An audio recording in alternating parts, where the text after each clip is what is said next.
না, বাতাসের পরিবর্তে যেন আগুন বয়ে যাচ্ছে। এদিকে দুর্ভিক্ষের কারণে লোকজন যে না খেয়ে মরে যাচ্ছে। ঘরে তো কোনো খাবার দাবার নেই। শেষ পর্যন্ত কি আমাদেরও না খেয়ে মরতে হবে? হে আল্লাহ, আপনি আমাদেরকে রক্ষা করুন। এখন কি খেয়ে বাঁচব?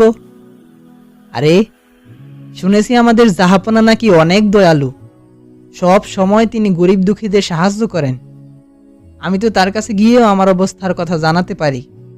যদি কোনো কিছু পাই তাহলে সেটা দিয়ে না হয় ব্যবসা ট্যাবসা শুরু করব। হ্যাঁ হ্যাঁ, সেই ভালো। আজই রওনা হই। পথে তো খাওয়ার কিছু নেই। এখন একমাত্র এই পানির মশকই আমার সম্বল। বেদুইন তখনই রাজপ্রাসাদের দিকে রওনা হলো।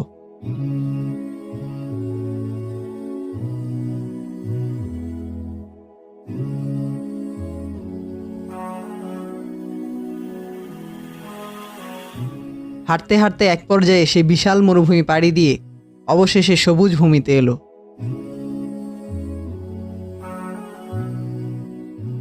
না, পারছি না, আর হাঁটতে পারছি না। তৃষ্ণায় গলা শুকিয়ে একেবারে যে কাঠ হয়ে গেল। এখন পানি কোথায় পাবো?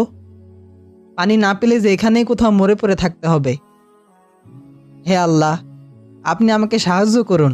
আপনার সাহায্য ছাড়া এখন যে আর বাঁচার কোনো উপায়ই নেই। এখন তো হাঁটা ছাড়া আর কোনো পথও দেখছি না। এখানে মরে পড়ে থাকার চেয়ে সামনে এগিয়েই দেখি, যদি আল্লাহ তাআলা দয়া করেন।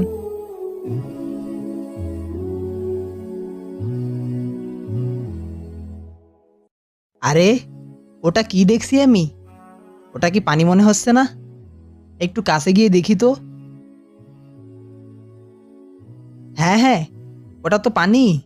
আলহামদুলিল্লাহ। আল্লাহ, তুমি আমাকে রক্ষা করেছো।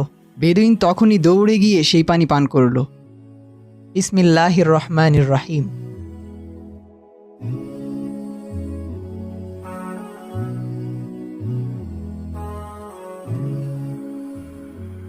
আহা, এ যে অমৃত। আমি তো জীবনেও এমন পানি পান করিনি। পানি এত মিষ্টি কি করে হয়? না না, এটা তো সাধারণ কোনো পানি না।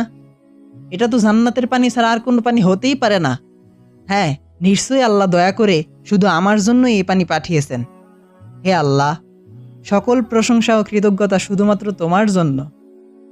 এখন তো আমি জাহাপনার কাছে যাচ্ছি। এই পানি যদি আমি জাহাপনাকে দিতে পারি তাহলে তো তিনি নিশ্চয়ই অনেক খুশি হবেন। হ্যাঁ হ্যাঁ, যাই, জাহাপনার জন্য অল্প একটু পানি নিয়ে যাই।